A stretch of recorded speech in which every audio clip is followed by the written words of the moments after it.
નમસ્કાર મિત્રો, હું મનીષ પાઠક એમપી મેથેમેટિક્સમાં આ ભાગમાં આપ સર્વેનું હાર્દિક સ્વાગત કરું છું.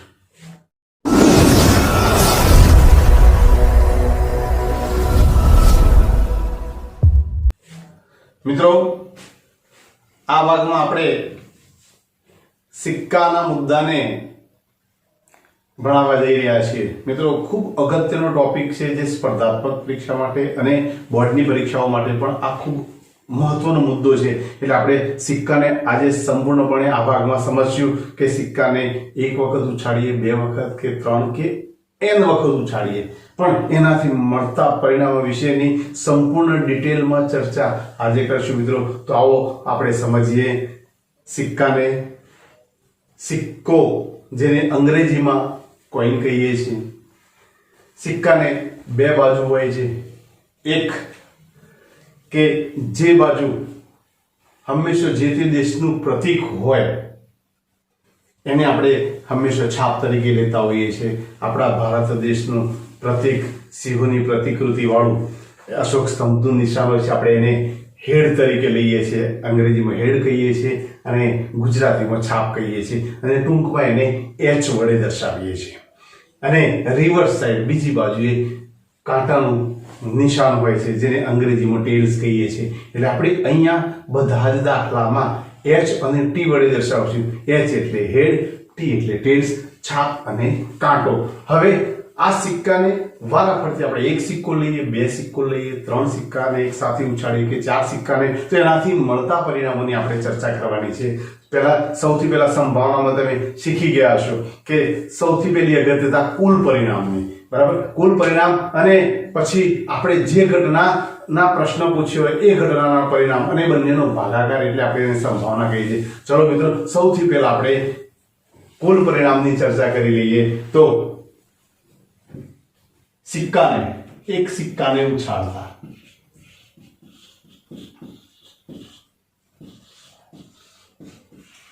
એક સિક્કાને આપણે ઉછાળીએ છીએ.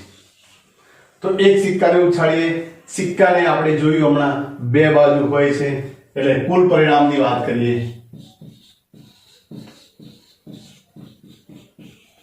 તો સિક્કાને બે બાજુ જ આપણે પાસામાં પણ શીખી ગયા હતા કે પાસામાં કુલ કેટલી બાજુ હતી મિત્રો? 6 બાજુ હતી. અને પછી જેટલા વખત ઉછાળીએ એટલી ઘાત થાય અને પરિણામે એના કુલ પરિણામ મળતા હોય છે. અહીંયા સિક્કો છે તો સિક્કાની કુલ બાજુઓ કેટલી મિત્રો?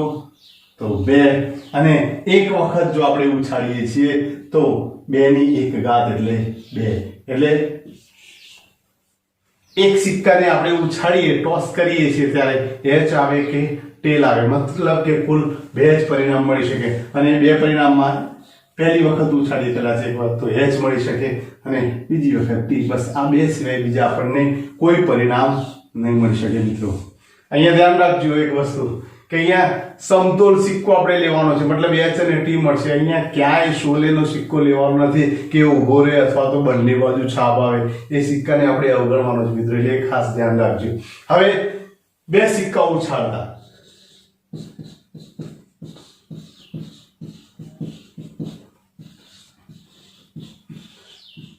આપણે મિત્રો આનું પણ આગળ ક્લેરિફિકેશન કરી લીધેલું છે કે બે સિક્કાને આપણે વારાફરતી ઉછાળીએ અથવા તો એક સાથે બે સિક્કા ઉછાળીને મળતા પરિણામ સરખા જ હોય છે. એટલે એ બંને વસ્તુ સેમ જ છે, એટલે ધ્યાન રાખજો. બે સિક્કા ઉછાળવાના છે. હવે બે સિક્કા ઉછાળો એટલે તમે જોઈ શકો છો કે એક સિક્કા ઉપર એચ આવશે તો બીજા સિક્કા ઉપર પણ એચ આવી શકે છે. મતલબ બે ઘટનાઓ થવાની. તો આવી કેટલી થવાની? તો આપણને ખબર છે કે કુલ પરિણામની પહેલી વાત કરી લઈએ કે કુલ પરિણામ, તો હાલ વાત કરીએ એ પ્રમાણે મિત્રો કે કુલ પરિણામ તો સિક્કાની બાજુઓ હોય છે 2 અને એને 2 વખત ઉછાળવાનો છે, મતલબ 2 ઘાત એટલે કે 2 ગુણ્યા 2 એટલે કે 2 નો વર્ગ એટલે કે 2 ગુણ્યા 2 એટલે કે 4. આમ જો બે સિક્કાને એક સાથે ઉછાળીએ તો આપણને કુલ 4 પરિણામ મળશે. મિત્રો, 4 પરિણામ કેવી રીતે લખાય આપણે એની પણ હમણાં ચર્ચા કરીએ છીએ. એ જ પ્રમાણે જો આપણી પાસે 3 સિક્કા હોય અને 3 સિક્કાને એક સાથે ઉછાળીએ મિત્રો, તો 3 સિક્કા, જો 3 સિક્કા હોય અને 3 સિક્કાને એક સાથે ઉછાળીએ છીએ મિત્રો, તો એના કુલ પરિણામ હવે તો તમને પણ ખ્યાલ આવી ગયો છે મિત્રો કે જેટલી બાજુ હોય અહીંયા સિક્કાની કુલ 2 બાજુ હોય છે, એટલે 2 અને 3 વખત ઉછાળવાનો છે, એટલે કે એની 3 ઘાત, અને 2 ની 3 ઘાત મતલબ કે 2 ગુણ્યા 2 ગુણ્યા 2 એટલે કે 8. આમ જો 3 સિક્કા એક સાથે ઉછાળવામાં આવે તો આપણને કુલ 8 પરિણામ મળે છે. 2 વખત ઉછાળી તો 4. તો એ જ પ્રમાણે 4 વખત સિક્કા હોય, 4 સિક્કા ઉછાળે મિત્રો, તો હવે કુલ પરિણામ એના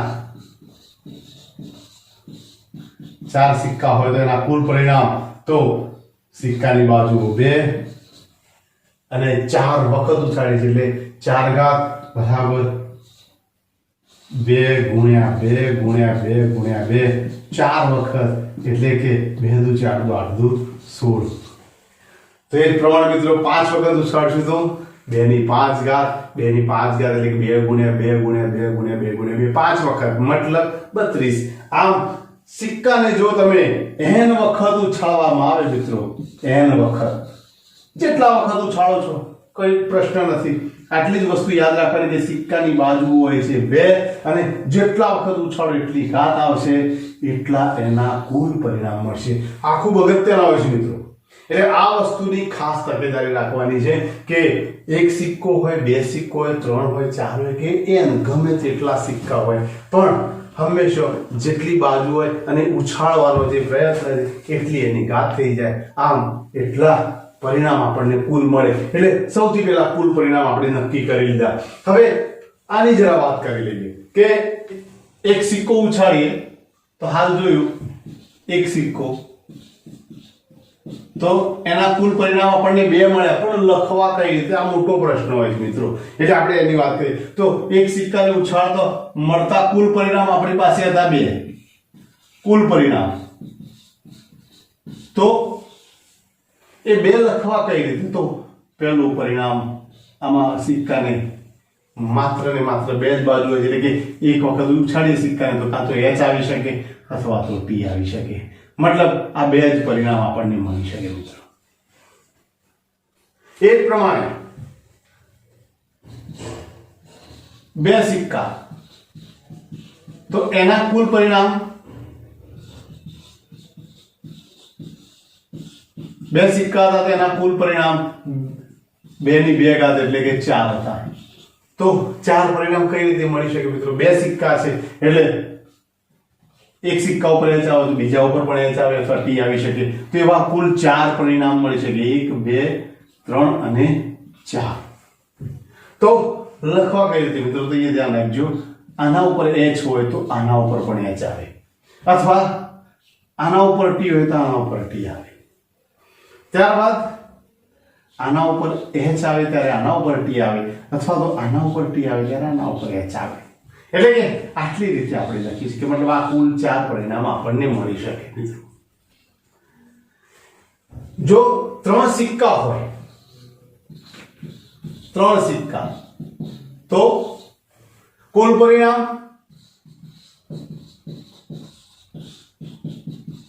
2 ની 3 ઘાત બરાબર 8. આ કુલ પરિણામ થઈ ગયા.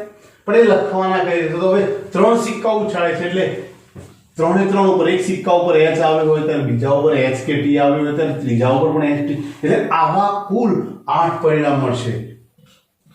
2 3 4 5 6 8 પરિણામ આવા મળશે. કેવી રીતે? તો ધારો કે આમાં h આવે તો આના ઉપર પણ h આવે ને આના ઉપર h આવે, ત્યાંથી છેલ્લી બંને બધા ઉપર t પણ આવી શકે. પણ બાકી ના લખવા, આ 2 પરિણામ હતા ત્યાં સુધી તો વાંધો ના આવે. હવે મિત્રો હું એના માટે એક સરળ ટેકનિક બતાવું છું. હવે ધ્યાન રાખજો અહીંયાથી કે 2 જ સિક્કા હતા તો 4 પરિણામ મળ્યા. હવે લખવાનું કઈ રીતે? પરીક્ષામાં આ બધી વસ્તુ યાદ રાખવાની જરૂર નથી, સીધી ટેકનિક આપણી પાસે હોવી જોઈએ. તો તમે જો 4 કુલ પરિણામ છે તો 4 પરિણામ, તો 4 ના અડધા કેટલા? તો 2. તો 2 વખત h ને 2 વખત t. હવે 2 ના અડધા કેટલા? તો 1. તો 1 વખત h, 1 વખત t, 1 વખત h ભાઈ. એવું અહીંયા સેમ, અહીંયા ટોટલ 8 પરિણામ મળે છે મિત્રો. તો 8 પરિણામ મળે તો 8 ના અડધા કેટલા? તો 8 ના અડધા 4. તો 4 વખત h અને 4 વખત t. ઓકે મિત્રો, 4 વખત h 4 વખત t લખ્યા, હવે એના અડધા કેટલા? તો 4 ના અડધા 2, તો 2 વખત h 2 વખત t 2 વખત h 2 વખત t લખાઈ ગયા મિત્રો. ત્યાર પછી હવે 2 વખત h 2 વખત t, હવે એના અડધા કેટલા? તો 1 વખત h 1 વખત t, એટલે કે 1 વખત h 1 વખત t 1 વખત h 1 વખત t 1 વખત h 1 વખત t 1 વખત h 1 વખત. આમ કુલ 8 પરિણામ આવડી જશે મિત્રો લખતા. કઈ રીતે? જેટલા પરિણામ હોય તેના અડધા અડધા કરીને લખવાના. 8 હોય તો 8 ના અડધા કેટલા? તો 4, તો 4 વખત h 4 વખત t. 4 ના અડધા કેટલા? તો 2, તો 2 વખત h 2 વખત t 2 વખત. 2 ના અડધા કેટલા? 1, તો 1 વખત h. તો હવે મિત્રો મને વિશ્વાસ છે તમને 4 વખત ઉછાળીએ તો એના પરિણામ પણ તમને લખતા આવડી જશે. 4 સિક્કા ઉછાળીએ એક સાથે તો એના પરિણામ કેટલા? 4 સિક્કાના તો 2 ની 4 ઘાત એટલે કે 16. હવે 16 લખવા માટે કેટલું વિચારવું પડે? નહીં મિત્રો, હવે આ સરળ ટેકનિક થી તમે જોઈ શકો છો કે 4 વખત મળશે આપણને.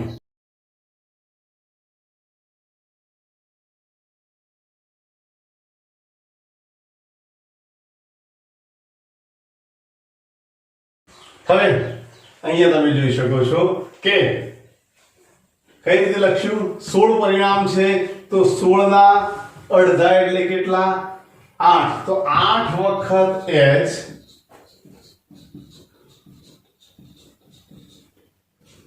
8 વખત h અને 8 વખત t.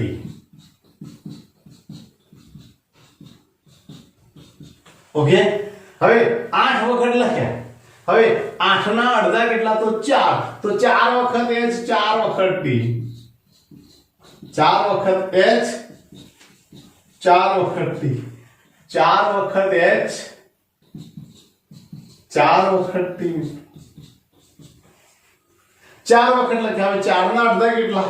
તો 2, તો 2 વખત h 2 વખત t 2 વખત h 2 વખત t 2 વખત h 2 વખત t 2 વખત h અને 2 વખત t.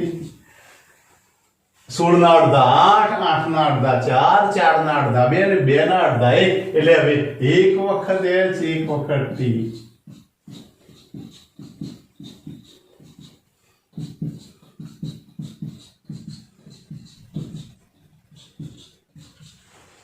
એટલે 16 પરિણામ. તો મિત્રો હવે તમને આવડી ગયા હશે કે કોઈ પણ પ્રકારના પરિણામ હોય લખવાના હોય, 8 વખત લખવાના હોય, 16 વખત હોય, 32 હોય કે 64 વખત હોય. મિત્રો હવે તમે સરળતાથી, મને વિશ્વાસ છે કે તમે લખી શકશો. બસ એક જ વસ્તુ, એક જ કોન્સેપ્ટ મગજમાં યાદ રાખવાનો કે જેટલા કુલ પરિણામ મળે છે એના અડધા અડધા વખત ht લખતા જાઓ તો એ બધા પરિણામ આપોઆપ મળી જશે મિત્રો.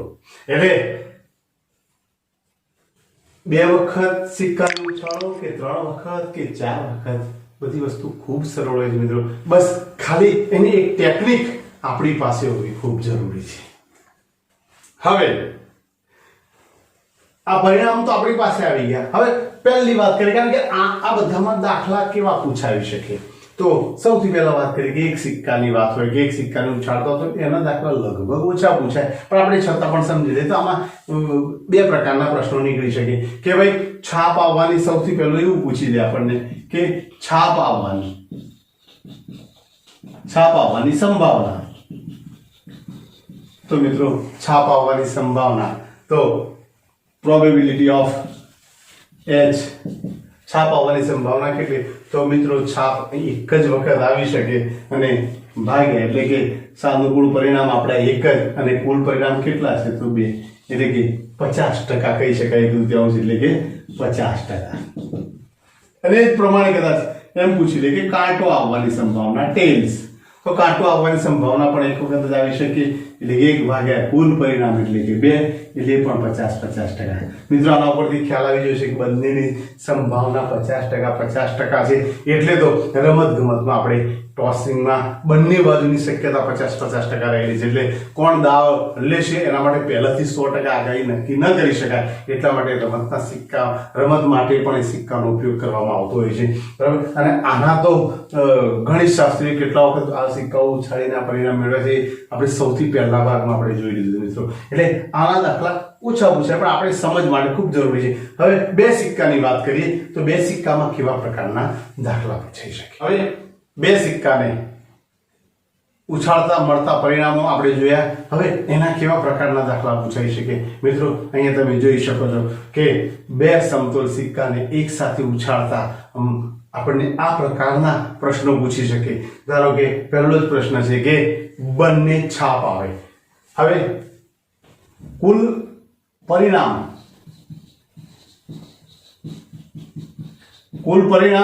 તો બે બાજુ હતી અને બે વખત ઉછાળીએ એટલે કુલ 4 પરિણામ. ચારે 4 પરિણામ આપણે હમણાં જોયા હતા કે 4 હોય તો 4ના અડધા એટલે કે 2, એટલે 2 વખત h, 2 વખત t અને પછી 1 વખત h, 1 વખત t, 1 વખત h, 1 વખત t, એટલે કે આટલા પરિણામ આપણને મળે છે. 4 પરિણામ. હવે તમે જો પ્રશ્ન પૂછ્યા છે કે બંને છાપ આવે. હવે બંને છાપ આવે આપણે પહેલાની જ વાત કરી લઈએ કે બંને છાપ આવે તો પ્રોબેબિલિટી ઓફ A. બંને છાપ આવે તો અહીંયા તમે જોઈ શકો છો બંને છાપ આવે તો બંને છાપ આવે એવું પરિણામ એક અને માત્ર એક જ છે કે અહીંયા જ બે છાપ આવી શકે. અહીંયા એક છાપ આવે અહીંયા અને અહીંયા એક પણ છાપ આવતી નથી. એટલે બંને છાપ આવે એવું મળતું પરિણામ એક જ છે. એટલે કે સાનુકૂળ પરિણામ આપણું એક જ છે, બંને છાપ આવે એનું, અને ભાગ્યા કુલ પરિણામ તો કુલ પરિણામ આપણા 4 છે મિત્રો. એટલે કે 1/4 એ આ બંને છાપ મળવાની સંભાવના. એટલે પરીક્ષામાં આ પ્રકારનો પણ પ્રશ્ન પૂછાઈ શકે. કદાચ એવું પૂછે બંને કાંટા આવવાની સંભાવના, તો પણ બંને વસ્તુ સેમ જ થશે કે બંને કાંટા પ્રોબેબિલિટી ઓફ બી. બીજા પ્રશ્ન નહીં કે બંને કાંટો આવે તો બંને કાંટો આવે જેમ બંને છાપ આવે છે બંને કાંટો પણ એક જ વખત આવે છે. એટલે મળતા પરિણામ બંને કાંટા આવવા માટેના પરિણામ તો એક જ વખત અને ભાગ્યા કુલ પરિણામ તો કુલ પરિણામ આપણા 4 હતા મિત્રો. આમ પ્રોબેબિલિટી બી બીજાની એ પણ 1/4. એટલે આ વસ્તુ. હવે ત્રીજો પ્રશ્ન તમે જોઈ શકો કદાચ આવું પૂછી લે ઓછામાં ઓછી એક છાપ મળે. ઓછામાં ઓછી આ વસ્તુ આપણે આગળ પણ આની ચર્ચા કરી. ઓછામાં ઓછી એક છાપ મતલબ કે બોર્ડર બાંધી છે એનાથી વધારે છાપ મળી શકે પણ ઓછામાં ઓછી એક જ છાપ સુધી જવાનું છે, એનાથી નીચે છાપ સુધી જવાનું નથી. તો ઓછામાં ઓછી એક છાપ તો ઓછામાં ઓછી એક છાપ તમે જોઈ શકો છો મિત્રો કે ઓછામાં ઓછી એક છાપ અહીંયા મળી શકે છે. એક છાપ ચાલશે એટલે અહીંયા મળી શકે, એનાથી વધારે છાપ ચાલશે એટલે કે આ પણ મળી શકે, પણ ટૂંકમાં એક છાપ તો હોવી જોઈએ અને એનાથી વધારે ગમે તેટલી મળશે એટલે ચાલશે. એટલે અહીંયા ઓછામાં ઓછી એક છાપ મળે એવા પરિણામ આપણી પાસે 3 થયા. એટલે ત્રીજા પ્રશ્નના જવાબમાં ઓછામાં ઓછી એક છાપ માટે એટલે કે પ્રોબેબિલિટી ત્રીજી ઘટનાની વાત કરીએ છીએ, ત્રીજા પ્રશ્નની વાત કરીએ છીએ. એટલે પ્રોબેબિલિટી સી એના માટે ઓછામાં ઓછી એક છાપ મળે એના મળતા પરિણામ 3. એને જે માંગ્યું તે પરિણામ આપણને 3 મળ્યા ઓછામાં ઓછી છાપ માટે અને કુલ પરિણામ તો આપણી પાસે 4 છે. એટલે 3/4 એ આપણી સંભાવના છે મિત્રો. ઘણી વખત એમ પૂછે કે એક જ છાપ મળે. તમે જોઈ શકો છો પ્રશ્નમાં. હવે આગળનો પ્રશ્ન જોઈએ કે ભાઈ એક જ છાપ મળે તો એક જ છાપ મળે એવું તો એક જ છાપ મળે એવા પરિણામો કેટલા છે? તો એક જ છાપ મળે એવા પરિણામ તમે જોઈ શકો છો. એક કે જેમાં એક જ છાપ મળે છે અને બીજું TH વાળું ક્યાંમાં એટલે મતલબ 2 જ પરિણામ મળે છે. એટલે તમે જોઈ શકો કે અહીંયા ચોથા પ્રશ્નનો જવાબ પ્રોબેબિલિટી ડી ઘટનાની વાત કરે છે કે માત્ર એક જ છાપ મળે તેવા પરિણામો 2 છે. એટલે કે 2 અને ભાગ્યા કુલ પરિણામ 4. એટલે કે 2 અને નીચે 2 દુ 4 એટલે કે 1/2 50%. 2 એક જ છાપ મળે એવા પરિણામો 2 મતલબ 4 માંથી 2 મળે એટલે એનો મતલબ થયો 50% પરિણામ આપણને એક છાપ મળે એના. ત્યાર પછી આગળનો દાખલો તમે જોઈ શકો છો કે એક પણ કાંટો ના મળે. એનો મતલબ શું છે? નેગેટિવ પ્રશ્ન ઊંધો પૂછ્યો છે આપણને. એટલે ઘણી વખત આપણે આમાં પણ છેતરાઈ જઈએ કે એક પણ કાંટો ના મળે. એક પણ કાંટો ના મળે મતલબ કે ટી ના મળે એક પણ. તો એક પણ ટી ના મળે એનો મતલબ શું થયો કે માત્ર છાપ જ મળતી હોય. આમ સીધું વિચારવા જઈએ તો માત્ર છાપ જ મળતી હોય. એટલે આ પણ એક પણ કાંટો ના મળે તો અહીંયા તો 2 મળે છે નહીં ચાલે. અહીંયા પણ કાંટો મળે નહીં ચાલે. અહીંયા પણ કાંટો મળે નહીં ચાલે. એક પણ કાંટો ન મળવો જોઈએ મતલબ કે બંને h મળવા જોઈએ એટલે કે એક જ પરિણામ થાય મિત્રો. એટલે જે આગળનો પ્રશ્ન પૂછેલો છે એ એમની પ્રોબેબિલિટી એ કે એક પણ કાંટો ન મળે એની સંભાવના, એક પણ કાંટો ન મળે એવા પરિણામ માત્ર ને માત્ર એટલે કે બધી છાપ મળે અને ભાગ્યા કુલ પરિણામ 4 એટલે કે 1/4 એ એની સંભાવના રહી મિત્રો. એટલે 2 ગુણનો પ્રશ્ન બે સમતોલ સિક્કાને ઉછાળીએ ત્યારે મળતા આટલા પ્રકારના પ્રશ્નો કે જે આપણને ખૂબ સરળતાથી આવડી શકે મિત્રો. થોડી તકલીફ, કારણ કે આના માટે પણ ટેકનિકો છે મિત્રો, કે આપણે પછી નેક્સ્ટ જોઈએ છે કે ડાયરેક્ટ, કારણ કે હવે 3 સમતોલ સિક્કાની વાત કરીએ કે 3 સમતોલ સિક્કાને એક સાથે ઉછાળીએ તો એના મળતા પરિણામ તો જોઈએ. હવે એના દાખલા આપણને કેવા પરીક્ષામાં પૂછી શકે, એટલે એ ટાઈપના દાખલાઓની સંપૂર્ણ ચર્ચા કરેલી એટલે આપણને એમાં કોઈ પણ જગ્યાએ કચાશ રહે નહીં. હવે 3 સમતોલ સિક્કાને એક સાથે ઉછાળીએ તો એના કેવા પ્રકારના દાખલા પરીક્ષામાં પૂછી શકે એ બધા જ એંગલથી આપણે એને જોઈએ મિત્રો.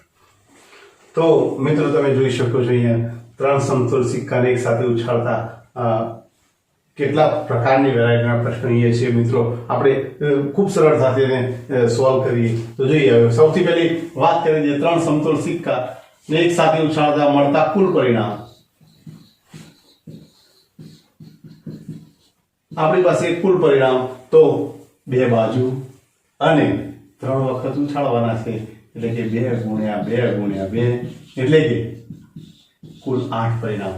મિત્રો 8 કે 8 પરિણામ હમણાં જ લખ્યા હતા, ફરીથી એક વખત ખાલી જોઈ લે કે 8 છે તો 8 ના અડધા 4 તો 4 વખત h 4 વખત t. એ જ પ્રમાણે 4 ના અડધા 2 એટલે 2 વખત h 2 વખત t 2 વખત h 2 વખત t. એ જ પ્રમાણે 2 ના અડધા એટલે 1 વખત h.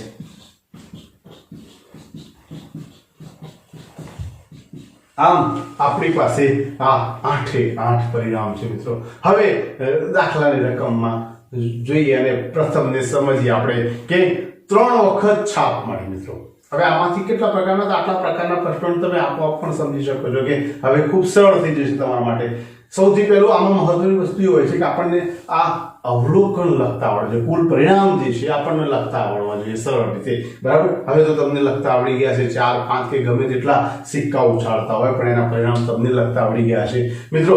છતાંય આનાથી પણ શોર્ટકટ ટ્રીક છે મિત્રો. પણ 3 સમતોલ સિક્કા હોય ને ત્યાં સુધી આ રીતે ડેફિનેશન આપીને આ રીતે એના પરિણામ લખીને તમે સોલ્વ કરો તો ખૂબ વધારે મજા આવશે. એના પછી 4 કે 5 સિક્કા હોય તો પછી એ આ રીતે પરિણામ ન લખી શકાય. એટલે એના માટેની પણ શોર્ટકટ ટ્રીક છે, એ પછી આપણે જોઈએ છીએ મિત્રો. અત્યારે પહેલા આપણે આને સમજી લઈએ કે સૌથી પહેલા 3 વખત છાપ મળે. પહેલી જ વાત તો પહેલો જ દાખલો છે કે 3 વખત છાપ મળે એટલે પ્રોબેબિલિટી ઓફ પ્રથમ દાખલાની P1 તો 3 વખત છાપ મળે તો 3 વખત છાપ મળે એવું પરિણામ માત્ર ને માત્ર એક જ છે. એટલે પ્રોબેબિલિટી સાનુકૂળ મળતા પરિણામ તો 1 અને ભાગ્યા કુલ પરિણામ તો કુલ પરિણામ આપણા 8 છે મિત્રો. એટલે 3 છાપ મળે એવી ઘટના એક જ વખત બનતી હતી અને ભાગ્યા કુલ પરિણામ આપણા 8 હતા એટલે 1 ભાગ્યા 8 એ આપણી પ્રોબેબિલિટી થશે મિત્રો. એ જ પ્રમાણે ઓછામાં ઓછી 2 છાપ મળે. બીજો પ્રશ્ન આવે છે ઓછામાં ઓછી 2 છાપ. હવે ઓછામાં ઓછી 2 છાપ એટલે હમણાં આગળ આપણે જોયું એ જ પ્રમાણે 2 છાપથી વધારે છાપ ચાલશે, 2 છાપ સુધી પણ ચાલશે પણ 2 થી ઓછી નહીં ચાલે. એટલે ઓછામાં ઓછી 2 નો મતલબ આપણી પાસે સ્પષ્ટ છે. એટલે 2 છાપ મળે ત્યાં સુધી ચાલશે તો 2 છાપ અને એનાથી વધારે મળશે તો ચાલશે. ઓછામાં ઓછી 2 છાપ એટલે કે આ 3 છાપ ચાલશે મિત્રો. ઓકે, 2 છાપ ચાલશે, 2 છાપ ચાલશે, 1 છાપ નહીં ચાલે કારણ કે ઓછામાં ઓછી 2 છાપ સુધીની આપણી બોર્ડર છે એટલે આ નહીં ચાલે. 2 છાપ ચાલશે, 1 છાપ નહીં ચાલે, 1 છાપ નહીં ચાલે. એટલે આપણી પાસે 1 2 3 ને 4 એટલે ઓછામાં ઓછી 2 છાપ મળે એવા બીજા દાખલાની વાત કરીએ કે પ્રોબેબિલિટી ઓફ બીજા દાખલાની વાત છે કે ઓછામાં ઓછી 2 એટલે 2 કરતા વધારે છાપ મળે એવા પરિણામ આપણી પાસે ટોટલ 4 છે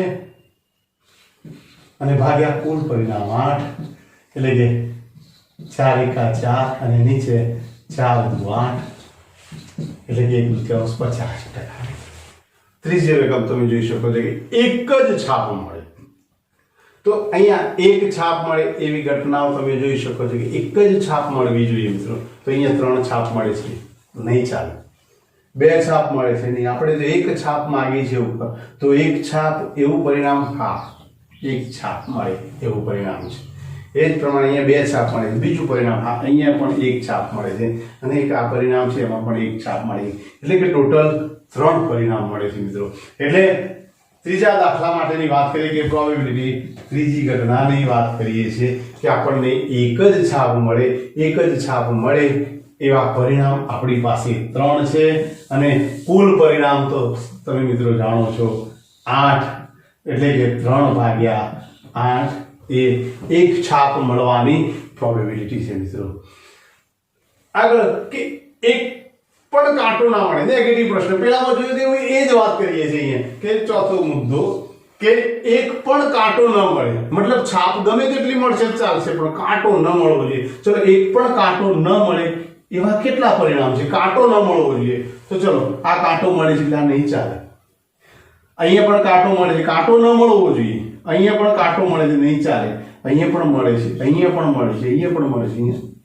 એનો મતલબ નેગેટિવ પ્રશ્નો તો મિત્રો તમે જો આને સહેજ ઊંધો પ્રશ્ન મળે કે કાંટો ના મળે એનો મતલબ કે બધી છાપ મળે એટલે એક જ.